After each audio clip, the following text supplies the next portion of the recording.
تو وہی فاروق اعظم کو بھی مل جاتا تھا. اس سے پہلے حالات ایسے تھے, لیکن جب مل جاتا تھا اس کے بعد بھی حالت یہ تھی کہ صبح کو آتا تو شام تک سب بانٹ دیتے تھے. یہ کیفیت تھی فاروق اعظم رضی اللہ عنہ. اور آپ کی عادت تھی کہ روزانہ لوگوں سے ملتے تھے اور کہتے تھے تمہارے مسئلے کیا ہیں, مسائل کیا ہے, وہ بتاؤ, حل کرتے تھے. آپ نفل عبادت پر لوگوں کی خیریت کو ترجیح دیتے تھے. فاروق اعظم کا مزاج یہ تھا. تو آپ ملک شام گئے, 2 مرتبہ ملک شام جانا ہوا. ایک بار جب ملک شام سے لوٹ رہے تھے تو لوٹتے ہوئے دیکھا کہ ایک خیمہ ہے اور اس خیمے کے اندر ایک بوڑھی عورت بیٹھی ہوئی ہے. بڑے عجیب اس کے حالات ہیں, قسم پرسی کے عالم میں. آپ نے سواری روک دی.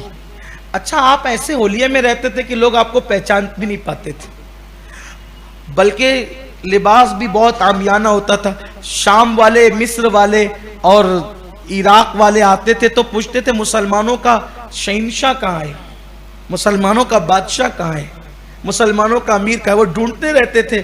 اور فاروق اعظم رضی اللہ عنہ مسجد نبوی شریف میں کبھی بیٹھے ہوتے, بلکہ حضرت عمرو ابن عاص رضی اللہ تعالیٰ عنہ نے ایک مرتبہ کرسی بنا لی اپنے لیے. وہ چونکہ وہ وہاں تھے, دمشق میں تھے, تو انہوں نے اپنی کرسی بنا لی حضرت عمرو ابن عاص نے. آپ بہت طویل عرصے تک کے مصر میں بھی رہے, بہت طویل عرصے تک کے مصر میں بھی رہے, لیکن ان دنوں کی بات ہے جب وہ دمشق میں تھے.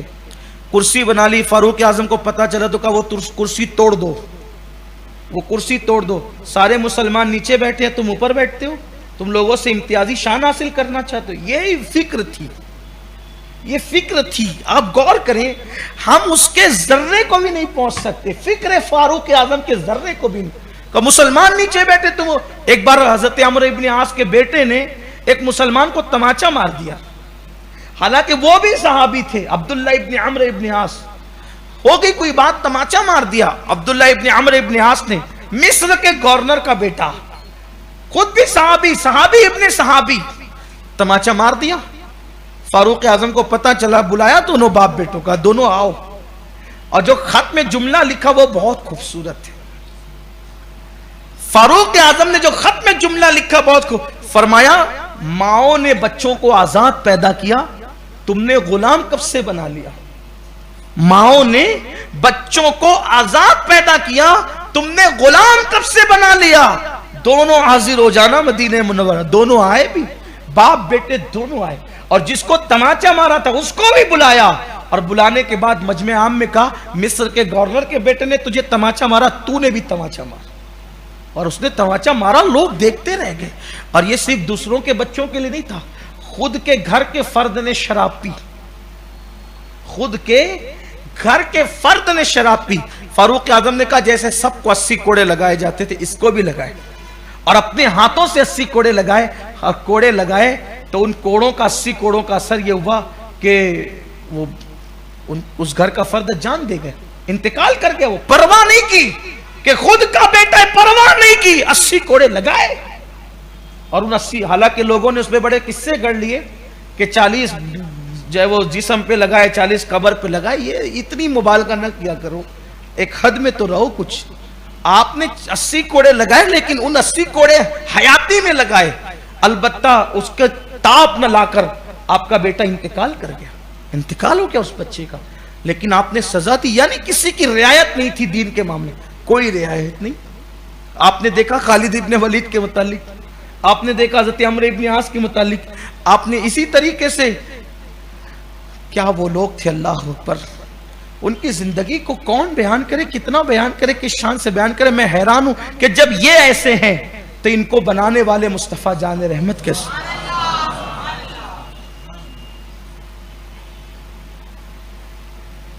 تو آپ بہت معمولی لباس میں ہوتے تھے. تو بوڑھی عورت کے خیمے میں جب آپ تشریف لے گئے تو آپ نے کہا مائی کیا حال ہے. تو کہا کہ دیکھ رہے وہ جنگل میں خیمہ لگا کے پڑی ہوئی. کہ عمر کو جانتی ہوں, کہاں وہ ہمارا امیر ہے, مومنوں کا امیر ہے. کہا کیسا ہے وہ. کہا اس نے ایک حبہ بھی کبھی نہیں دیا. حبہ کہتے ہیں ایک دانہ بھی اس نے کبھی نہیں دیا, ایک دانہ بھی اس نے کبھی نہیں دیا ہمیں. کہا مائی تو یہاں ہے, عمر مدینے میں ہوگا, اتنی دور رہتا ہے وہ, تو اس کو تیرے حال کی کیسے خبر ہو سکتی. اس عورت نے جواب دیا اگر اس کو میرے حال کی خبر نہیں ہے تو وہ مسلمانوں کا امیر کیوں بنے؟ کیا ضرورت ہے اس کو خلیفہ بننے کی اگر وہ میری خبر گیری نہیں کر سکتا؟ فاروق اعظم پھوٹ پھوٹ کے رو پڑے، اور وہ 3 بر اعظموں پہ حکومت کرنے والے فاروق اعظم جس کے نام سے کیسر و کسریٰ کے تاجدار کانپتے تھے، اس عورت سے کہتے مائی تم عمر کو معاف کر دو، اس سے راضی ہو جاؤ۔ یہ فاروق اعظم رضی اللہ عنہ کا حال۔ اگر پتہ چل جائے کہ مدینہ منورہ میں کوئی قافلہ آیا ہے، ایک قافلہ مدینہ منورہ میں رات کو اترا، فاروق اعظم عبد الرحمن ابن عوف کے پاس گئے۔ حضرت عبد الرحمن ابن عوف نے کہا امیر المومنین بغیر اطلاع کے چلے ہیں، مجھے بلا لیتے میں آ جاتا۔ فرماتے کام ہے تم سے۔ کہا کیا کام ہے؟ کہا پتہ چلا ہے کہ مدینہ منورہ میں ابھی رات کو قافلہ اترا ہے، تو چلتے ہیں ہم رات بھر پہرا دیتے ہیں تاکہ ان کو کوئی تکلیف نہ ہو۔ اور فاروق اعظم حضرت عبد الرحمن ابن عوف کو لے کر پوری رات پہرا دیتے رہے۔ یہ فاروق اعظم تھے۔ مجھے بتاؤ ان میں سے کوئی ایک اس سے بہت چھوٹا کام بھی ہم لوگوں کی خیر خواہی کا کرتے ہیں؟ ہم نے تسبیح مصلی داڑھی ٹوپی صرف اسی کو پورا دین سمجھ لیا ہے۔ یہ فاروق اعظم ہے، فاروق اعظم۔ فاروق اعظم رات کو گشت کرتے تھے، کوئی ضرورت مند تو نہیں، مدینہ منورہ سے 3 میل کے فاصلے پہ 3 میل کے فاصلے پہ دورہ کرتے کرتے نکلے۔ رات کو دیکھا ایک میاں بیوی وہاں پر پریشان ہے، وہاں پہنچے بھی کیا بات ہے؟ تو کہا کہ ہم مسافر ہیں، سردی ہے، تو کہ یہ کرہنے کی آواز اندر سے کس کی ہے؟ کہا میری بیوی کی آ رہی ہے۔ کہا کیوں روتی ہے یہ؟ کہا اس کے بچے کی ولادت کا وقت قریب ہے۔ کہا رکو میں ابھی آتا ہوں۔ فاروق اعظم رضی اللہ عنہ گھر گئے، اپنی پیاری زوجہ حضرت ام کلثوم کو ساتھ لیا اور ساتھ میں گڑ لیا، کھجوریں لی اور کچھ جو کے دانے لیے، گھی لیا، اور وہ لے کر کے ساتھ چلے۔ اور اس کے بعد حضرت ام کلثوم کو جب ساتھ لائے تو اس سے کہا کہ اگر تم اجازت دو تو یہ بیوی ہے ہماری، اس کو ہم جو ہے وہ آپ کی بیوی کے پاس بھیج دیں۔ تو کہا کہ ٹھیک ہے آپ بھیج سکتے ہیں۔ اب یہ وہاں گئی، فاروق اعظم نے چولہا جلایا، اور بچے کی پیدائش کے بعد جو کھانا عورتوں کو کھلایا جاتا ہے وہ کھانا آپ تیار کرنے لگے۔ آپ غور کریں، مجھے بتائیں آپ کہ یہ جو فکر ہے، اسلامی فکر، یہ سوچ، ایک معمولی کسی نہ جان ہے نہ پہچان ہے نہ نام پتہ ہے نہ خاندان پتہ ہے نہ مذہب پتہ ہے، کچھ بھی پتہ نہیں ہے، بس ایک انسانیت کے ناطے انسان، مصطفیٰ کریم کی تعلیمات۔ وہاں پر آپ کی زوجہ پاک سیدہ ام کلثوم رضی اللہ تعالیٰ عنہ جب وہ اندر داخل ہوتی ہے، بچے کی ولادت ہوتی ہے۔ اب ان کو کیا پتا تھا کہ یہاں کیا معاملات ہیں؟ جیسے ہی بچہ پیدا ہوا، خوشی خوشی اندر سے آواز دیتی ہے امیر المومنین آپ کے دوست کو مبارکباد دیجئے کہ بیٹا پیدا ہوا۔ وہ کہنے لگے آپ امیر المومنین ہیں؟ وہ ہاتھ جوڑ کے مجھے معاف کر دیں میں پہچان۔ کہا نہیں بھائی، ہم تو خادم ہیں، خدمت کرنے والے لوگ ہیں۔ اور پھر آپ مبارکباد پیش کے کہا کہ کل آنا، جو تمہاری ضرورت ہے میں وہ تمہاری ضرورت کو پورا کر دوں۔ یہ فکر تھی۔ یہ ہم جو بزرگوں کے عرس مناتے ہیں، ان کا دن مناتے اس لیے نہیں صرف نعرے لگا کر کے گھر چلے جائیں، بہلا لے کیا اچھی تقریر ہوئی، نہیں، اس میں سے کچھ تو کریں۔ اتنا سب کچھ کرنے کے بعد اختتام پہ بات کرتا ہوں، آپ کی شہادت پڑھتا ہوں، اختتام پر۔ اتنا سب کچھ کرنے کے بعد نمازیں آپ کی، روزے آپ کے بے مثال، عبادتیں آپ کی بے مثال۔ اللہ کے رسول نے فرمایا میرے بعد کوئی نبی ہوتا تو عمر ابن خطاب ہوتے، لیکن میرے بعد کوئی نبی نہیں ہے۔ اللہ کے رسول علیہ السلام نے فرمایا عمر کو دیکھ کر شیطان رستہ بدل دیتا ہے۔ اللہ کے رسول علیہ السلام نے فرمایا کہ ہر امت میں ایک محدث ہوتا ہے، میری امت کا محدث عمر ابن خطاب ہے۔ پوچھا یا رسول اللہ یہ محدث کون ہوتا ہے؟ تو آقا علیہ السلام نے فرمایا جس کی زبان پہ خدا کلام فرماتا ہے، جس کی زبان سے حق جاری ہوتا ہے، جس کی زبان سے فرمان خدا جاری ہوتا ہے۔ بڑی باتیں کہی فاروق اعظم کے لیے، جس کا ذکر توریت میں، انجیل میں، قرآن میں آقا علیہ السلام نے بہت فضیلت بیان کی فاروق اعظم رضی اللہ عنہ کی۔ جب آپ کی زندگی کا اختتام ہونے لگا، جب فیروز نام کے ایک مجوسی غلام نے آپ پر حملہ کیا حالت نماز میں، تو آپ زخمی ہو گئے، آپ کو گھر لایا گیا، اور جب گھر لایا گیا تو آپ کو چارپائی پر لٹا دیا گیا۔ یہ آپ کی شہادت کا وقت ہے، بوقت شہادت یہ حالت ہے۔ فاروق اعظم نے اپنے بیٹوں سے کہا میرے بیٹوں، تم نے کبھی میری نافرمانی نہیں کی، میں نے جو کہا وہ تم نے کیا، اب میری زندگی کا آخری وقت ہے، امید ہے کہ آج بھی تم میری نافرمانی نہیں کرو گے۔ میرے بچوں ایک کام کرو، مجھے چارپائی سے اتار کے زمین پہ ڈال دو۔ اور فاروق اعظم رضی اللہ عنہ کی شہادت کے خوبصورت لمحات یہ ہیں، جن کے رتبے ہیں سوا ان کو سوا مشکل ہے، جن کو نبی پاک نے جنت کی بشارتیں دی، جنہوں نے اللہ رب العزت کی خوف میں اتنے آنسو بہائے کہ آنسوؤں کے نشان چہرے پر، جن کے جنتی ہونے کا تذکرہ توریت اور انجیل میں آیا، صحابہ کرام نے جن کو اللہ کی نشانی کہا، صحابہ کرام نے جن کو اللہ کی نشانیوں میں سے نشانی مانا، وہ فاروق اعظم بوقت وصال بوقت شہادت کہتے ہیں مجھے زمین پہ ڈال دو۔ بچوں نے اٹھا کے زمین پہ ڈالا، زمین پہ ڈالا تو یہ رخسار کبھی مٹی پہ ملتے، زمین پہ مٹی پہ ملتے اور کہتے اللہ عمر کی مغفرت کر دے، اور کبھی یہ رخسار مٹی پہ ملتے اور کہتے اللہ عمر کی مغفرت اور بخشش کر دے۔ سوچو تو صحیح، جن کا جنتی ہونے کی بشارت اللہ کے رسول نے دی، جن کے لیے رضی اللہ عنہم ورضوا عنہ کا مصداق قرآن نے سنایا، جن کے لیے قرآن کہتا ہے اشداء علی الکفار، جن کے لیے اللہ کے رسول فرمائے میرے بعد کوئی نبی ہوتا تو عمر ابن خطاب ہوتے، لا نبی آبادی، مگر میرے بعد کوئی نبی نہیں، وہ فاروق اعظم اپنی مغفرت کی دعا کر رہے بوقت وصال۔ اور ہم نے بھی کبھی اپنے لیے مغفرت کی دعائیں کی، اتنے گڑ گڑا کے، اتنے رو کر، جن کی زندگی میں فجر کی نماز نہیں، جن کی زندگی میں ظہر نہیں، جن کی زندگی میں عصر کا پتہ نہیں، جن کی زندگی میں مغرب عشاء غائب، جن کا حال یہ ہے کہ حلق تک پیٹ بھر بھر کر کے کھانا کھاتے ہیں اور نیند بھر بھر کر کے سوتے ہیں، غفلت کی زندگی ہے، دل مردہ ہو چکے ہیں، آنکھیں آوارہ ہو چکی ہے، آنکھیں پاپ کر رہی ہے، آنکھیں عورتوں پہ بد نظری کر رہی ہے، مال کا مس یوز ہو رہا ہے، مال کا غلط استعمال ہو رہا ہے، اس کے باوجود بھی کبھی مغفرت کی دعا نہیں کی، کبھی دعا بھی کی تو ادھر دیکھا ادھر دیکھا اور ایسے مغفرت کی دعا کی۔ یہ وقت کا امیر المومنین جانشین رسول، جس نے رسول کے مصلی پر 10.5 سال تک کی امامت کی، جس نے گویا کہ جو رسول اللہ کے مصلی کا حق ادا کیا، وہ فاروق اعظم چہرہ زمین پہ مل کے کہتے ہیں اللہ عمر کی مغفرت کر دے، عمر کی مغفرت کر دے۔ ان کے گھر میں اور بھی صحابہ موجود تھے کیونکہ شہادت کا وقت قریب تھا۔ لوگوں نے کہا امیر المومنین آپ تو وہ ہیں کہ جن کی وجہ سے 3 بر اعظموں پہ اسلام کا پرچم لہرایا۔ امیر المومنین آپ تو وہ ہیں جن کو رسول اللہ نے مانگ کر لیا، جو مراد رسول ہے، جو رسول اللہ کی مراد ہے۔ یہ باتیں کرتے رہے۔ فاروق اعظم نے کہا لوگوں چپ رہو، فاروق اعظم نے کہا لوگوں چپ رہو، میں تمہاری جنت چاہتا ہوں، تم بھی میرا بھلا چاہو، میں تمہاری جنت چاہتا ہوں، تم بھی میرا بھلا چاہو، چپ رہو۔ یہ منقبت پڑھنے کا ٹائم نہیں ہے کہ آپ ایسے اور آپ ایسے ہیں، دعا کرو اللہ میری مغفرت کر دے۔ فرماتے ہیں میں تو بس اتنی تمنا کرتا ہوں، توجہ کریں، فاروق اعظم کی زندگی کے اختتامی جملے، فاروق اعظم کہتے ہیں میں تو بس اتنی تمنا کرتا ہوں اللہ قیامت کے دن نہ مجھے جہنم میں ڈالے۔ میری تمنا کتنی ہے؟